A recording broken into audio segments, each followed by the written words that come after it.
Hey everyone, welcome back to the Devil's Advocates podcast. I'm JP. I'm here with Andrew and BP today. It's been a minute. Did you guys miss me? I honestly had no idea you were gone. Oh, that's good. You know what? I actually kind of enjoyed it because I took a stab at the whole hosting thing. I think I did a pretty good job last episode. Yeah, I Well- kind of enjoyed it.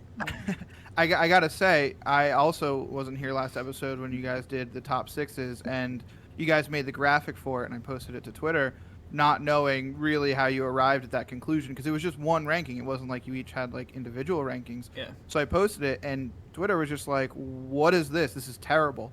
And I was like, "I don't know. Ask JP." And JP came in and was just like, "I have no idea."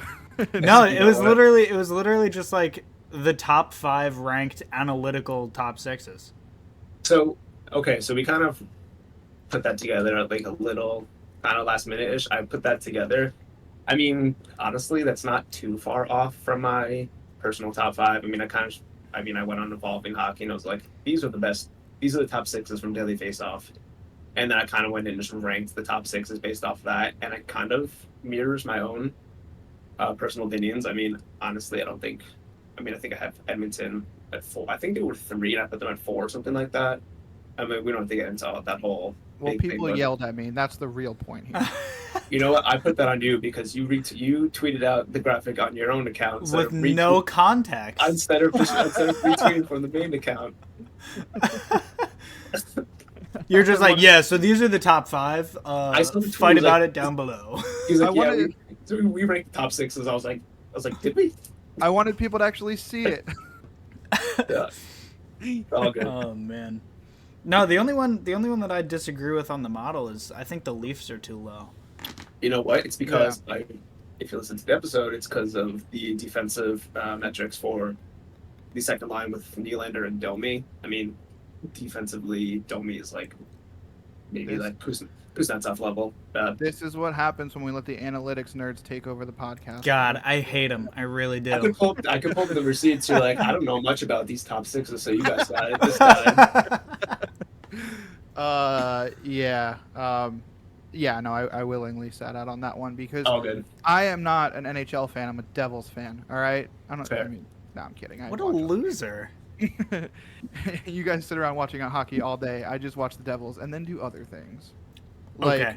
scroll Twitter and play Xbox. So who's the real loser here?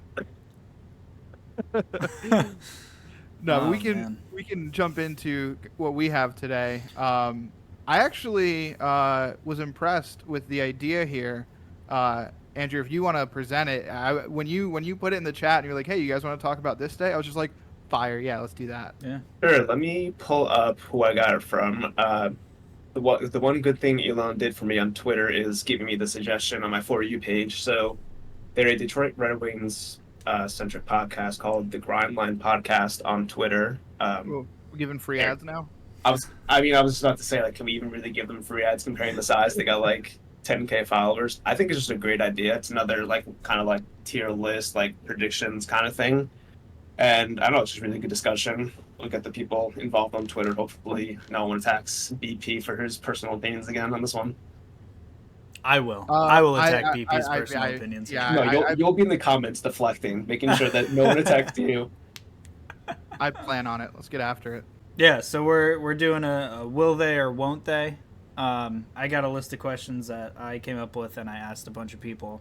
So, number 1, I guess, is a combination question. Will Jack Hughes hit both 40 goals and 100 points? Yes. Yeah, easily. I think no. Which one?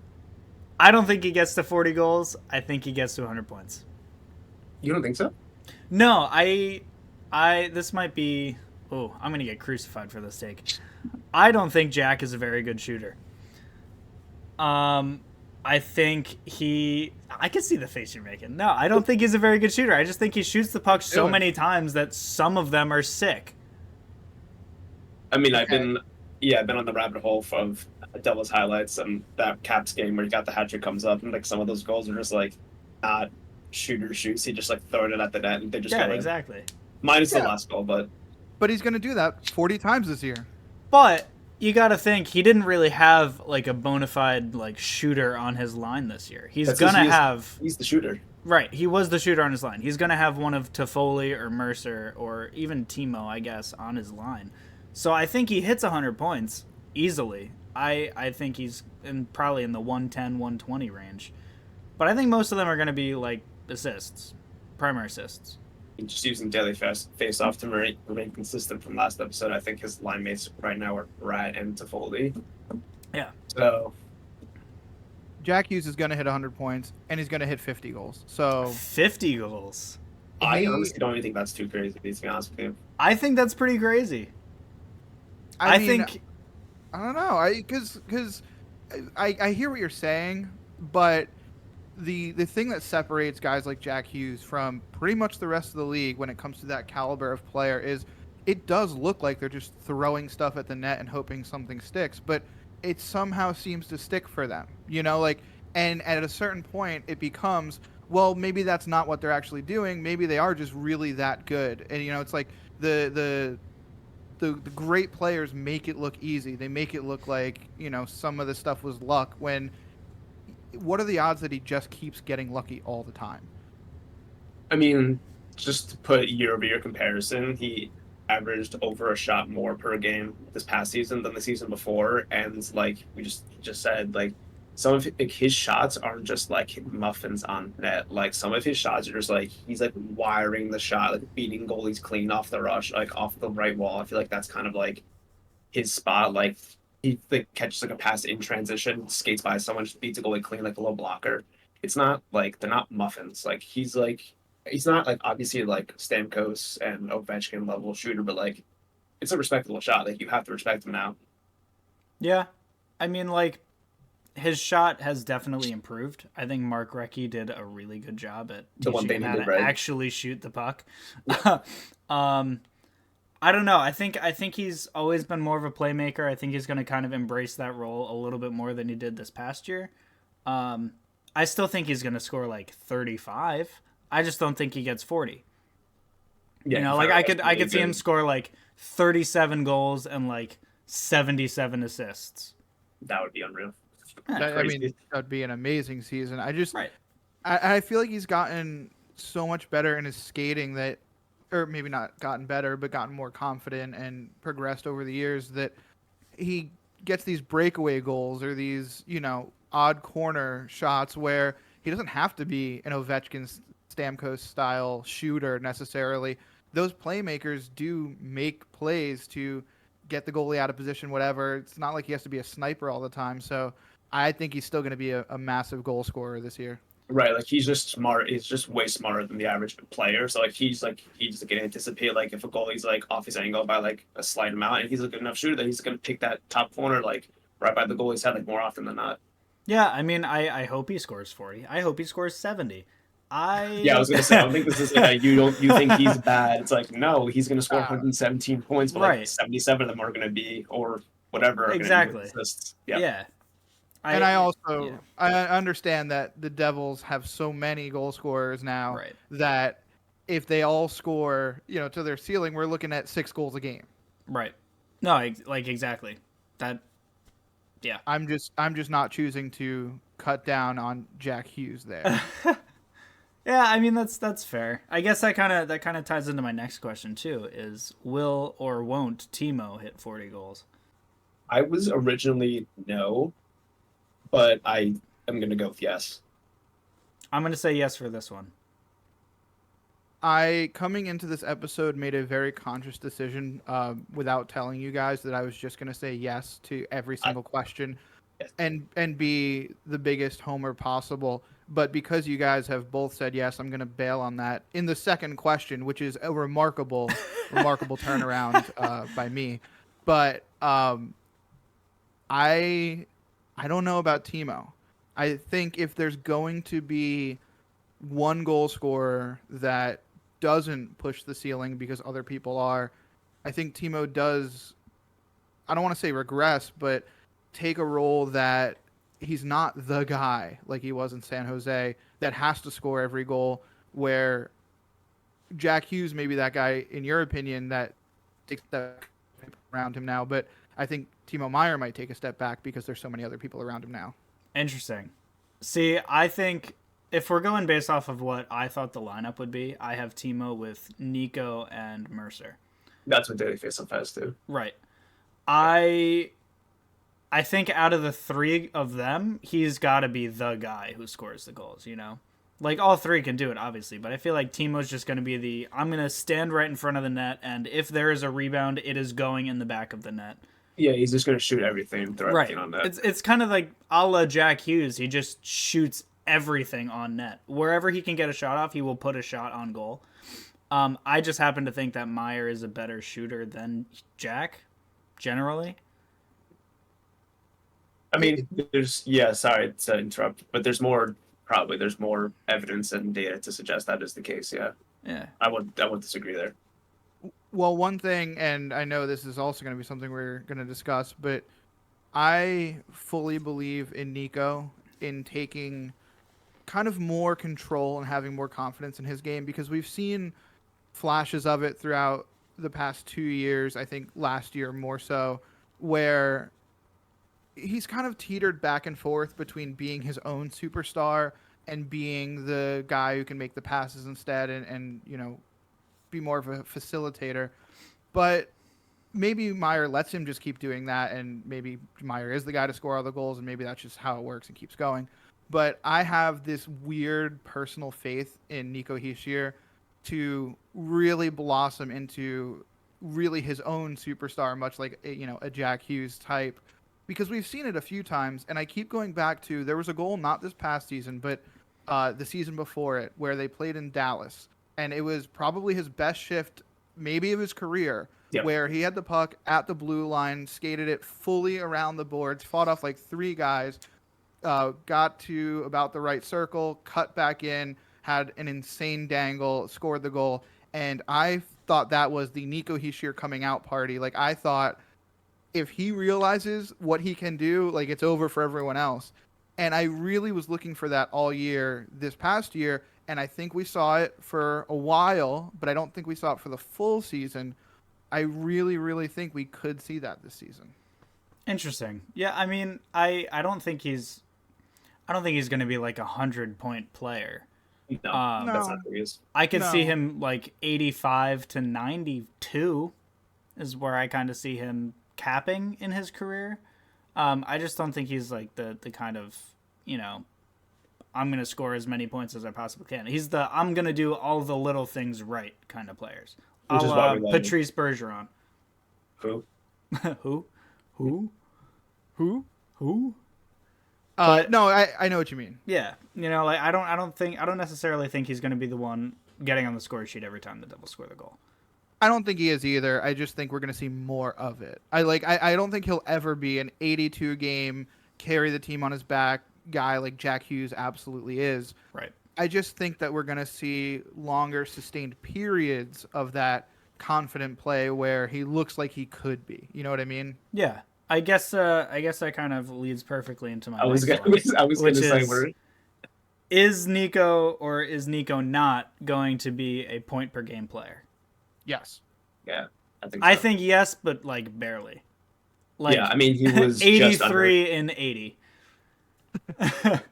Yeah, it's weird, you know, with injuries. He misses at least a few games per season, so it's tough to say, you know, 80 or 85 or whatever. I think he is a point per game guy. I think this top six is so stacked. I really would have loved to talk about that. Wish I had a chance to talk about our top six, but alas, I did not. I'm kidding. But no, there's just so much around him now that I can't see him not being a point per game player. Yeah. I was going to say, I don't think he's much like Jack. I don't think he's had better line mates in his entire career.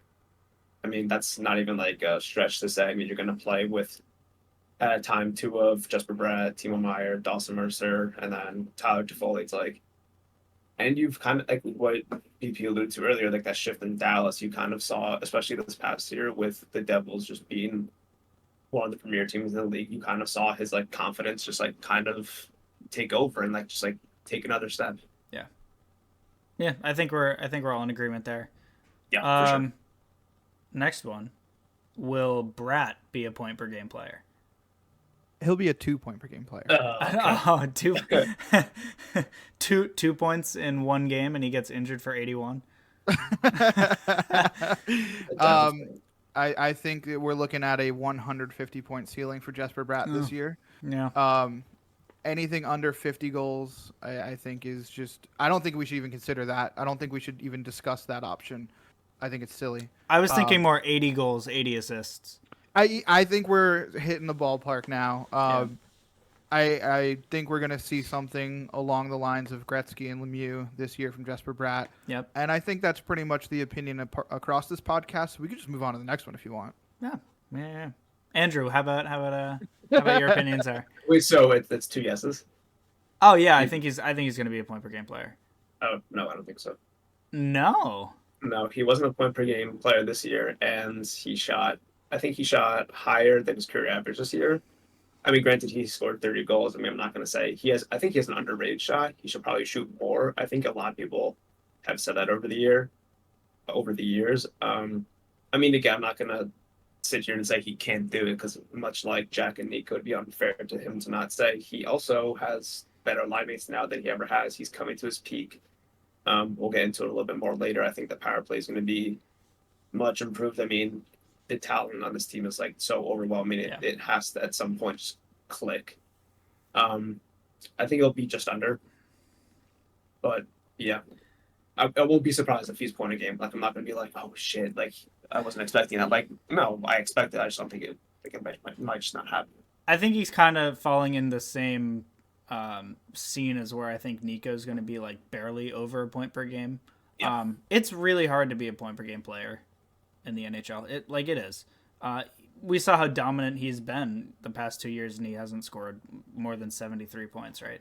I mean, the thing, yeah, like he started the season on fire. Like Yeah. he had like 13, it was like 12, 13 games in a row where he had a point. And then, Yeah. I mean, as many guys do, they hit a bit of a lull in that December winter period. But we won't be surprised if he puts up 85, 90 points. Honestly, won't. Yeah, I think his issue, and maybe one of his only ones, depending on who you ask, and I said this just about Nico like 2 minutes ago, but there are certain guys that I feel have so much raw ability and need the confidence to match it. That's the And main thing with him. right, and until the confidence matches it, the performance is not necessarily going to be there because you guys have guys like Jack who have the ability, have the confidence, and it shines through. You have guys like Miles Wood who have the confidence but don't have any of the ability, and we see what happens there. And then we have guys like Jesper Bratt and Nico Hischier that have the ability, usually have the confidence, don't always have the confidence, and when it's on, and when it's not, it's not. So Right. that's really what it's going to come down to for him is if he plays to his ability, and I don't even mean like a ceiling or like the best of his ability, but if he plays to his normal game, he will be a point per game player. I really, truly, heavily believe that. But we have seen him on stretches not have that confidence. Right. Some people have called it a lack of effort. I don't really think that's the case. I don't think that's really ever the case in the NHL. There's exceptions to the rule. It is sometimes the case, but with most guys, it's usually not the case. So I think there's certain guys on our team that if their confidence can match their ability, they will succeed, wholeheartedly. I think Jesper Bratt is the biggest example of that, and then Nico Hischier. Yeah, I can't disagree with you. Again, I think he's going to be over a point per game. So, All right. Absolutely. Next one we got. Will the Devils have 5 30-goal scorers? Yes. I think No, so too. I don't think so. You don't No. think so? Okay. I mean, if you include Timo, we had 5 last year. Jack, Nico, Brad. I'm looking at my monitor over here. It's Jack, Nico, Brad. Or do we have 4 and then Mercer It was- had like 27 or something? Mercer at 27 was Jack Yeah. 43, Nico 31, Jesper 32. Timo had like 40 something in total, and then Dawson had 27. And I think we have 5 30-goal scorers. adding to Foley, I mean, he wasn't on the team last year, but he did score 30 goals last year. Right. Sure. How much of that do you think he's gonna not to go all like analytics and age curve, but like how likely do you think it is at his age to repeat that performance? It was like such an outlier year. I mean, don't get me wrong, I want it to happen. Again, I think it's kind of the case with my talking point with like Prat. I think it's like just under, and he's like 25 goals, 37 assists, 62 points, something like that. Which again, really good. Right, like that's really solid second line production. Exactly. But I don't even think Toffoli gets 30 goals. I think it's Mercer who's going to be the fifth 30 goal scorer. I did talk about this the other day in one of our side chats that we have. I think Mercer's got like it was on display a lot in the past year. His shot is like underrated, Electric. like Yeah. underratedly good. It's on and off his stick, and he elevates that puck in a flash. Yeah. I've honestly, I'm gonna say no because I think Brad's because I with Brad I think he's like a 29 goals, like 50 assists guy or something like Oh, that. you dick. You're such an asshole. 29. This guy really got on a podcast saying, I think I'm going to say 29. Instead say of I'm 30. playing- Yeah. Would you Instead say of I'm 30. playing devil's advocate? Yeah. Oh, God. Why do we have you here? Tell you what, I will play Angels advocate here then. Boo. The Devils are Ugh. going to have 7 30 goal scorers. 7 30 goal scorers. Like 7. if the question was like, do you think the Devils are gonna have like 7 or 8 20 goal scores? I'd say yes. Oh, I think the Devils will think- have like I think a the firm production's- like 8 20 goal scorers. I think the production's gonna be ridiculous this year. Yeah. No, the Devils will probably have like 10 20 goal scorers, really. I mean, think about like Dougie is probably going to score a solid like Dougie close had to 22 20 at goals least. last Yeah. year. There will be 23 20 goal scorers on this team Oh, next year. hell yeah, dude. Hell yeah. So No, Alexander I mean- also smiling. Yeah. Wait, I mean 23 Alex Holtz, that means you're putting him on the 23-man opening night roster and giving him 20 goals. Damn straight. I think so. Yeah. Well, I think That- he'll be the 7th 30 goal scorer then. You know what? I love the confidence. I really do. You know what? We're going to have 7 40 goal scorers this year. Fuck yeah, dude. All right. I'm just going for clips here. I appreciate it. Will the Devils eclipse their 112 point season? No. No. No. I don't think so either. Wait, you guys both said no? Then yes, absolutely. Shit. I mean, what did we go on a 13, 14 game win streak, something like that? 13, Maybe even yeah. more. 13, It should have been 14 if It we want to should get have into been. that. It should have been 14, right? I mean, 13 game win streak, but I guess you could say that the winter, December, January stretch kind of evened it out a little bit. Yeah. It wouldn't surprise me, but 112 points is ridiculous. That's a lot of points. It's hard to be that good. I think we finished with like 5-106, something like that. Like it's not far off, but because I think that the Metro did get a little bit more competitive. Yeah. A little? Well, I said that because of Columbus. I feel like we have a side chat where there was discussion the other day about Columbus and like don't crown them until they like do something. It's like, or you can just like objectively look at them and be like, okay, they should probably be better. Like they're not gonna be great, but like I just think like the level of competition has gotten better. Granted, so have the Devils, and they were very good last year. I just think 112 points is a lot to ask. It's a lot. Yeah. Yeah, I could see us getting like 108, high 100s. I don't think we're going to get anywhere near I guess near 112, but you know what I mean. Yeah, it's every year there's teams that hit those marks, but you can't predict those marks. It would be like irresponsible to be like penciling us in for 115 points, before the season starts. It's like, teams can go on runs and have amazing seasons and cool, that's great, but you can't predict that. Right. Unless you're Brat Pack on the Devil's Advocates podcast, because we're scoring 120. Oh, wow. And Brat is getting 80 goals, 80 assists? Well, that's how they're going to get to 120. Right. Yes. Of course. Right. Of course. Follow the logic. That was a stupid, more team stats. Will the Devils have a top 10 power play? Yeah. They easily. should. Right. I guess that's the thing. They should. I'm gonna say yes. I'm going to say barely. Yes or no? None of this may barely. Yes, but barely. He just did the equivalent of saying you think a guy's going to score 29 goals goals. Yeah, instead of get outta 30. That's the first number that came off the top of my head. He's like, we're going to finish 9th power play, okay? Yeah, I do think we're gonna finish 9th. All right. I don't know what it is about the Devils power play, and I don't have the stats in front of me of where we finished last year. We were not top 10 last year. We were correct? 13th. Yeah, okay. So, I mean, even 13th, it feels like sometimes. I don't even know how we got that high. Jack. Yeah, Jack. well, yes, Jack and sometimes Brat. I don't know what it is about our power play that the past 2 years really should have been good. And I know 2 years ago was just a terrible season that nothing worked for anyone.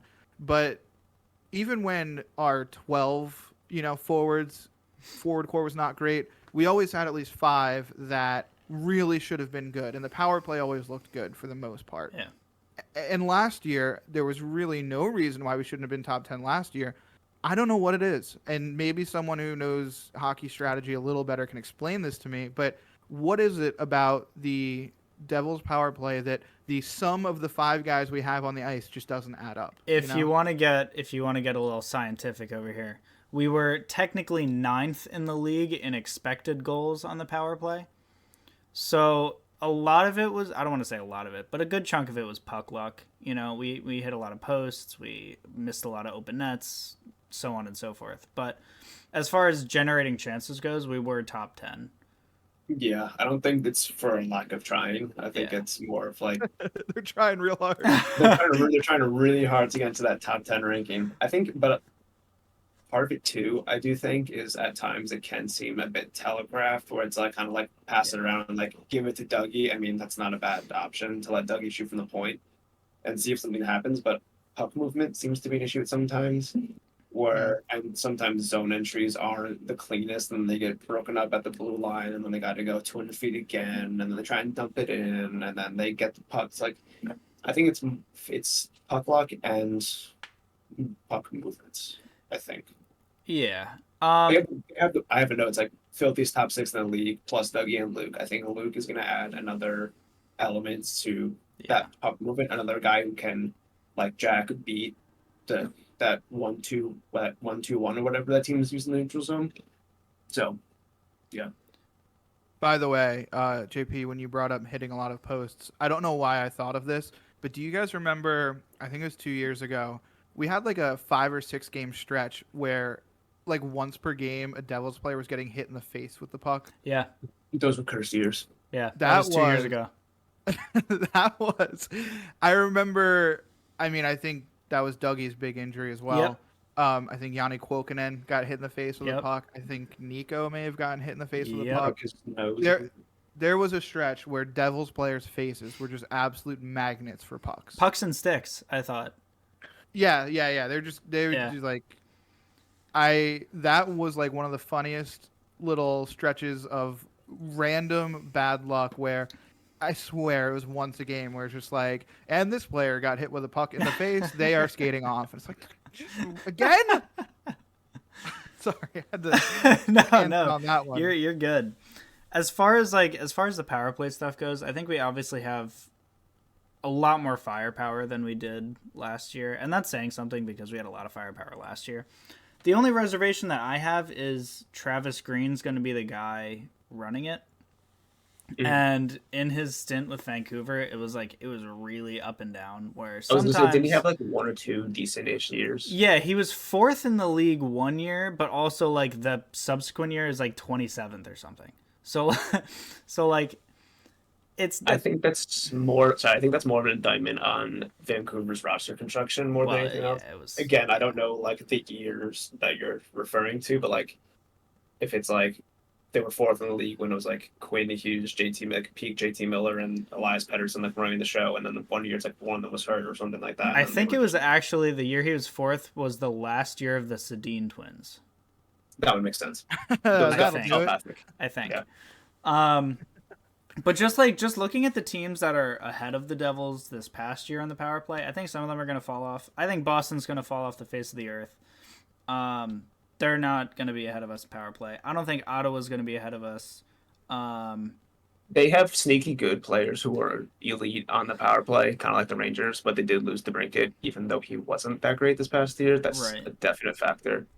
Yeah, I don't know. I really like Ottawa's roster. I don't know if they're going to be better than the Devils on the power play.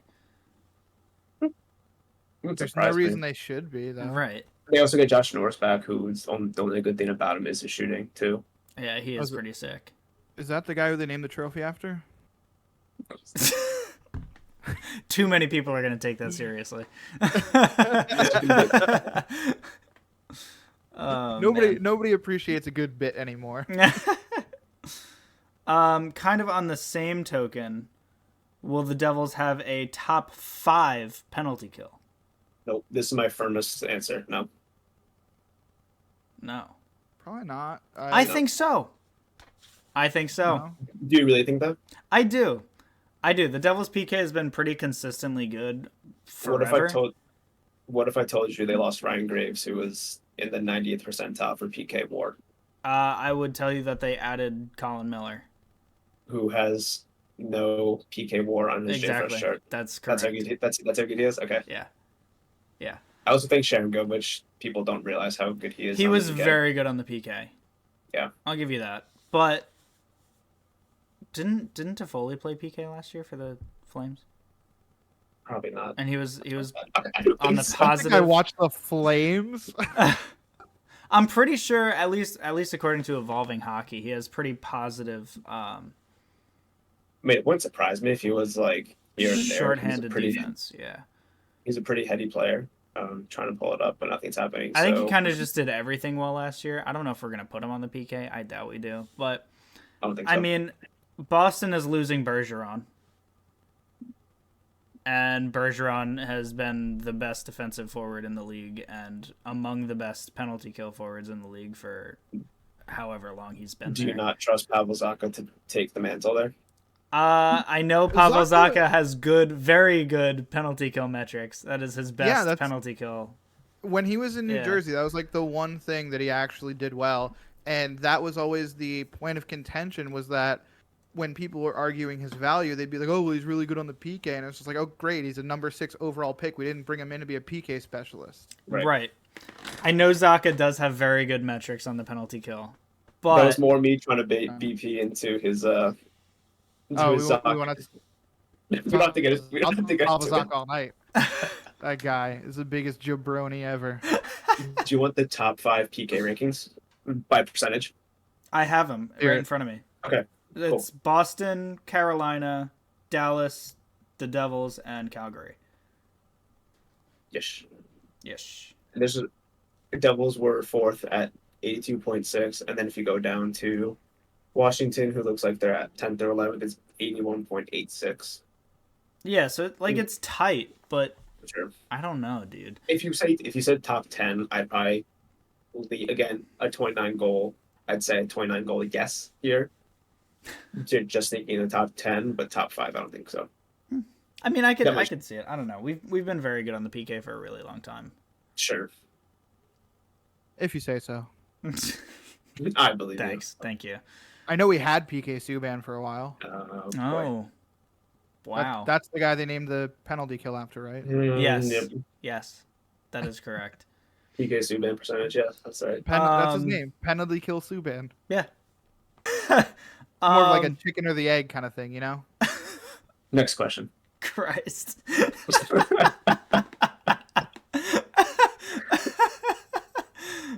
Oh, God. All right. Next question. Will the Devils have a big trade deadline acquisition? PK Subban. Bro. All right, I'm back. All right. So will the Devils have a big trade deadline acquisition? No, they don't need it. Unless of case of injury. Yeah, if like Nico or Jack go down, God willing, and then Mark Scheifele becomes available, I could see that. But Dude, fuck Mark Scheifele. he's actually pretty. We had discussions today. I know he's a good hockey player, but he's like an asshole.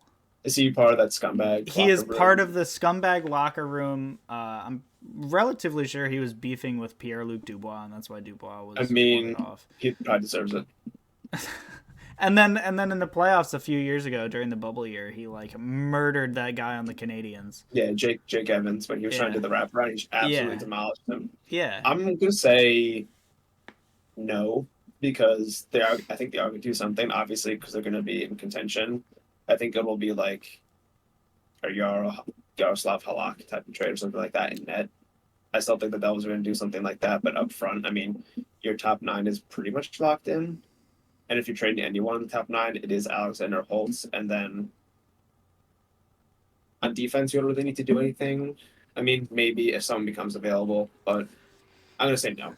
I'm just for the sake of disagreeing with you guys, I'm going to say yes, and I think it's going to be a goalie acquisition. You think it's Hellbuck? I think it's going to be a Hellebuck-esque acquisition, yeah.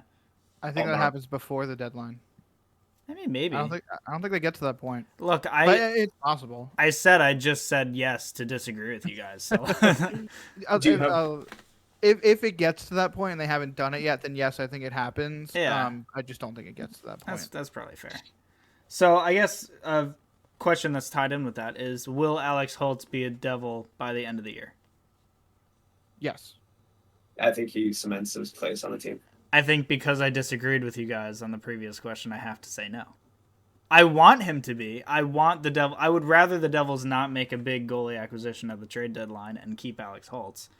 But because I just said we would, now I no longer think that Alex Holtz will be on the team. He's on the chopping block if there needs to be a significant piece made in a trade. He's got to be first on the list. Yeah.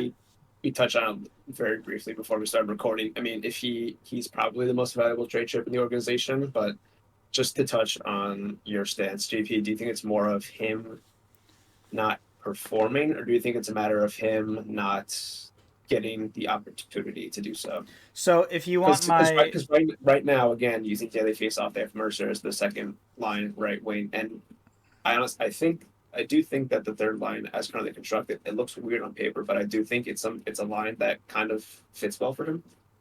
Yeah, I mean, if you want my actual non-related to my previous answer question, I think Alex Holtz will firmly be on the team by the end of the season. Yeah, I hope so. Look, I mean, again, like I'm rooting for the guy. He doesn't have to be he doesn't have to be Jack's guy like he looked like he had to be, being drafted 1 year after Jack. And everyone kind of saw it's like, okay, they drafted him to play with Jack, and it obviously hasn't happened yet. Like, he can still carve out a role where he's like a third line guy, and he's like the guy on the power play on like the half wall in the OV spot. Yeah, I mean, you guys know how high I am on Alex Holtz. Love Alex. Yeah, dude, I wrote an article about it and everything.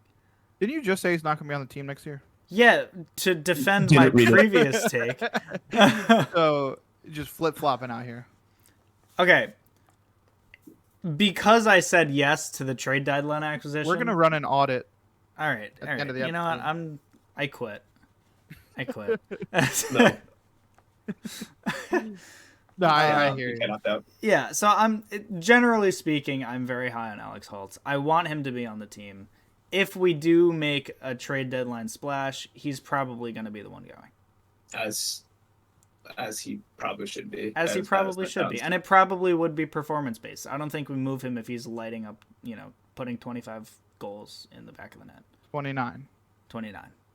Although I will say, we all thought this last year with Timo. When Timo Meier was, thought to be available, the trade speculation began and ended with, all right, well, Alex Holtz has got to be a part of the deal, and then we'll kind of work from draft picks or other lower level prospects from there, and then the trade comes in and he's just nowhere near it, and I feel like that continually happens, especially in the NHL with trades where the prime blue chip prospect pieces, I'm not saying he's necessarily blue chip anymore, but the most attractive pieces that keep getting brought up over and over again almost never seem to be the pieces that are actually moved. It always seems underwhelming. It always seems like a piece below them ends up getting targeted. Yeah, that's fair. Again, I don't want him to move. I want him to be on the team.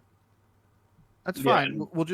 when we walk away from this podcast today, we'll all know that JP wants Alex Holtz nowhere near the New Jersey Devils, and JP will be pissed if he sees a Devils logo on Alex Holtz next year. Yeah, that's what I said. Yeah. I heard. Kind of continuing with the little prospect stuff here. This one is not on the list that I gave you guys, but will or will not Seamus Casey transition to forward?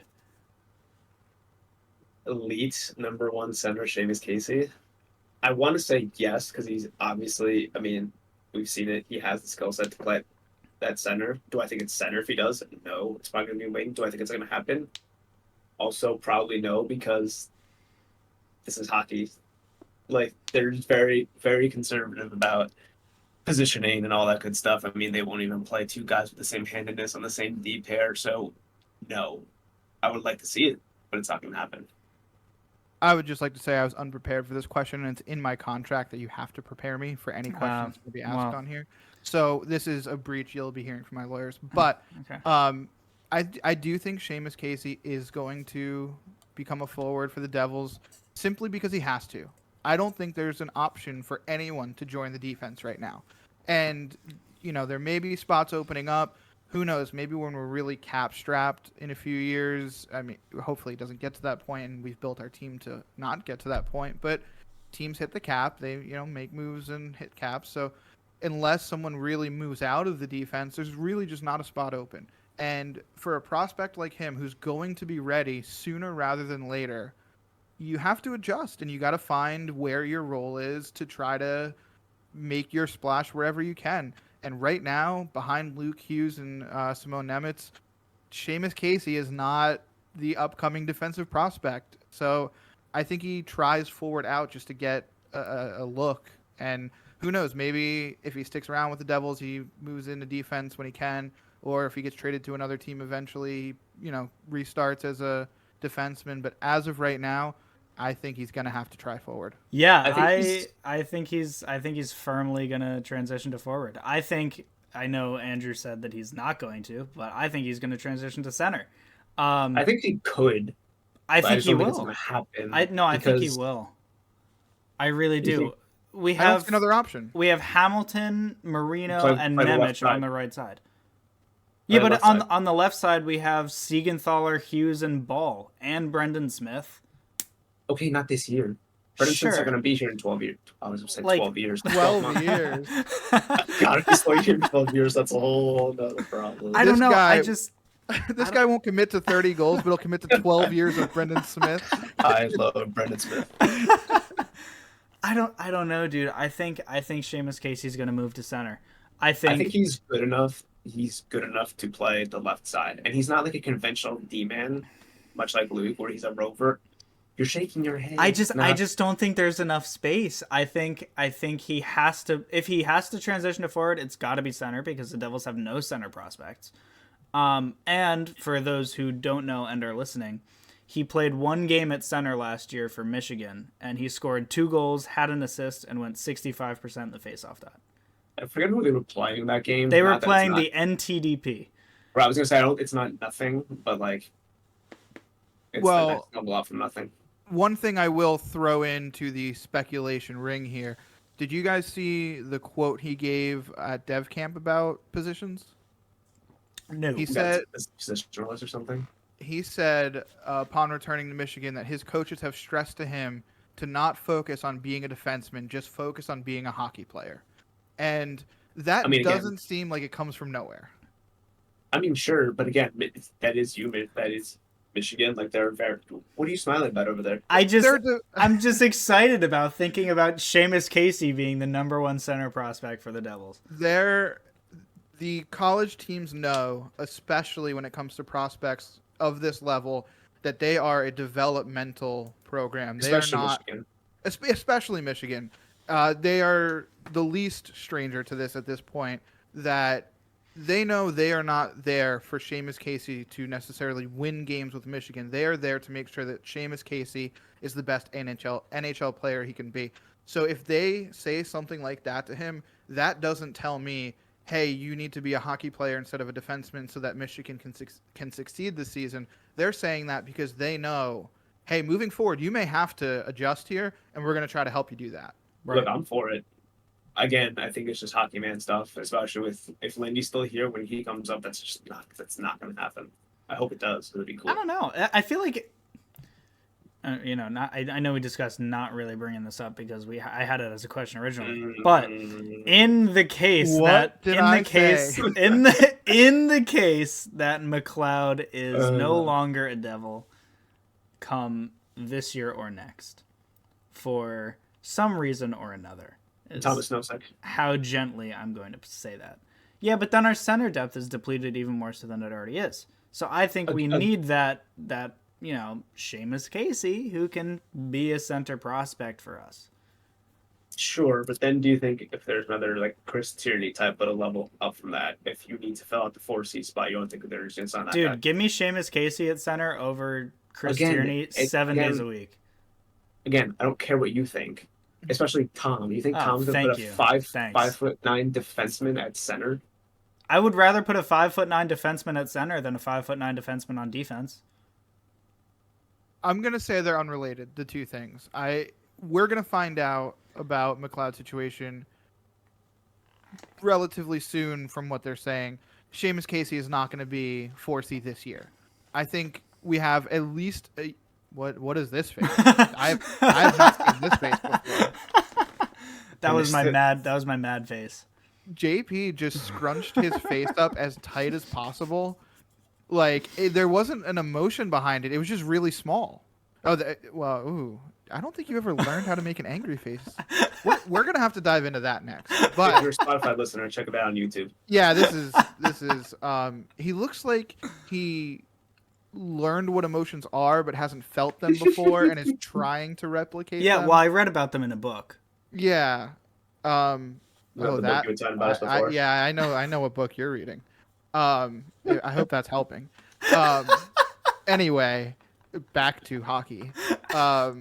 I don't think these two things cross paths at the same time. I don't think Seamus Casey defense versus forward happens on the same timeline as McLeod being on the team or not. I don't think they're related at all. I think one's going to happen way before the other. And I think this Seamus Casey storyline is for a year from now.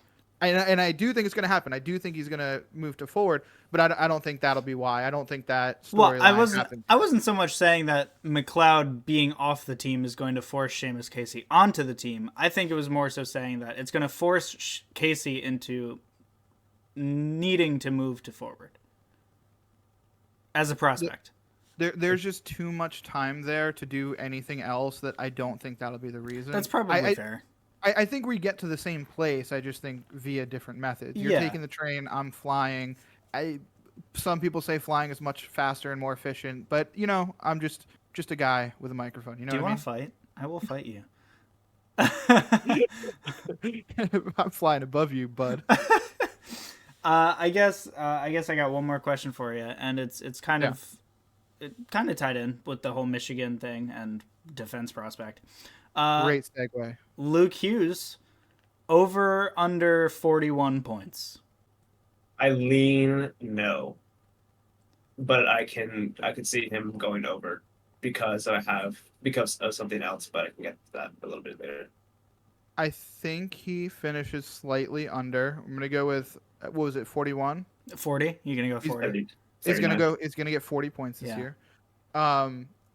I don't think it'll be a lack of performance on his part. I think his role will just be small enough that it won't lend to scoring a ton of points. I mean, he's still a rookie. This is his rookie year. He only played a couple games last year. This is considered his rookie year.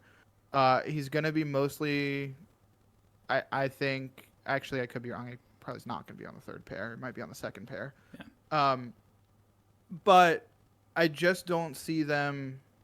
Actually, I was just about to say I just don't see them using him like that, and now I'm remembering right now that they used him for 25 minutes. In game I was 5 just going to say. And I know that's where you were going to go, so I'm just going to have this argument with myself, if you don't mind. So if you guys just want to step out for a second, I'm going to, over here, I just don't think they're going to use him that much, so I don't think he's really going to hit it. And then I'm going to go over here and be like, yeah, you're an idiot. They absolutely showed that they were going to use him at the end of the season last year. Lindy Ruff feels totally comfortable putting him in that spot, and he played 25 minutes against Carolina. Then I'm going to go over here and be like, yeah, I guess you're right. This is that point in the episode where I say something really stupid and you guys tell me I'm wrong, isn't it? And then I'm going to go over here and be like, yeah, you fucking idiot. Thank you. To expand on, I think that's left shoulder, that guy.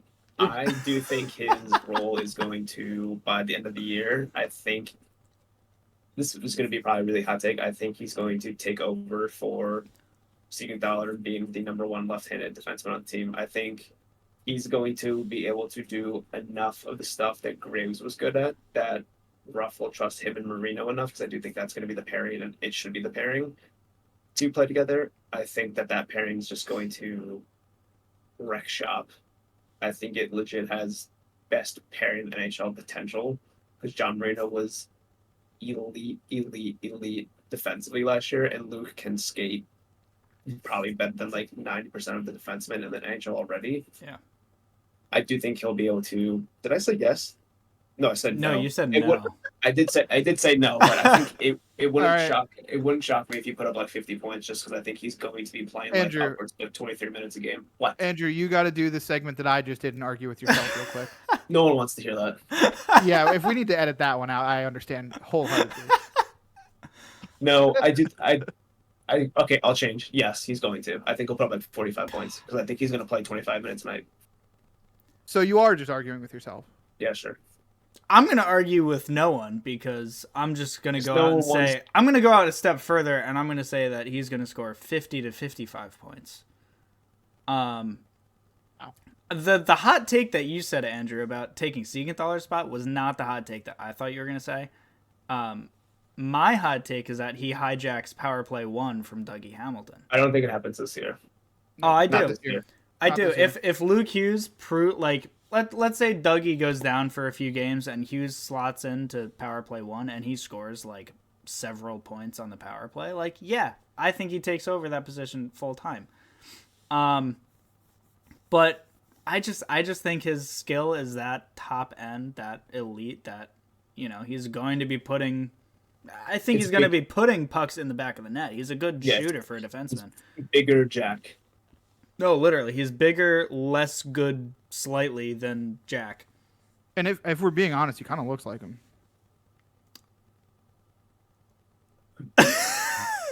I hate you, dude. Keep this in.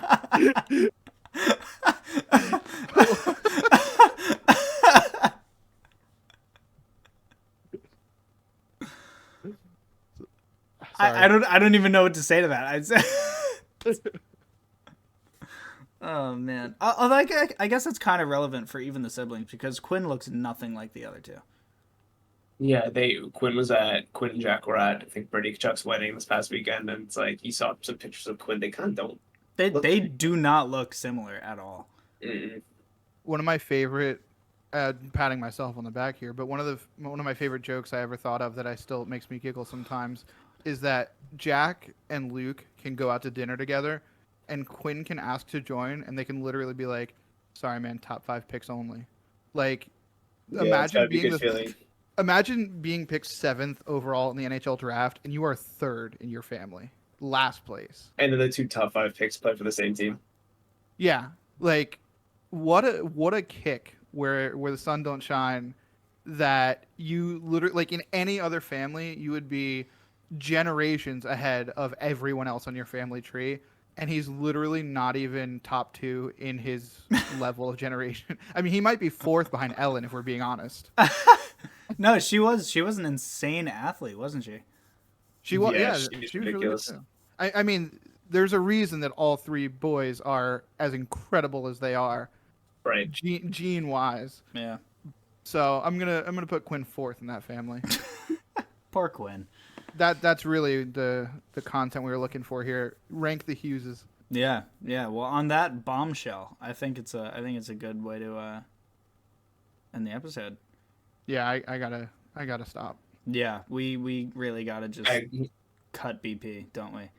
He doesn't look too happy. I thought you were gonna say something. I was waiting for a follow up there, and I was enjoying it. Oh, It's all right. No, we can. okay. You guys got anything else before we wrap it up? I'm good. Not really. Just that we have a pretty cool interview coming up this week. Yeah, yeah. I don't want to say it because I don't want to jinx it, and that's not that it has like, it's not we don't have like an NHL player coming on or anything. But once I say a name, I just know that it's canceled forever. After that, Right. you just won't ever be able to do it. So we'll have a pretty exciting interview. I think it'll be one that I don't think any other media form podcast or any otherwise has ever had. So it should be a fun one, an interesting one. I don't think I've ever seen anything like it. So definitely have that coming up. And as always, Jesper Bratt is the best player in the NHL.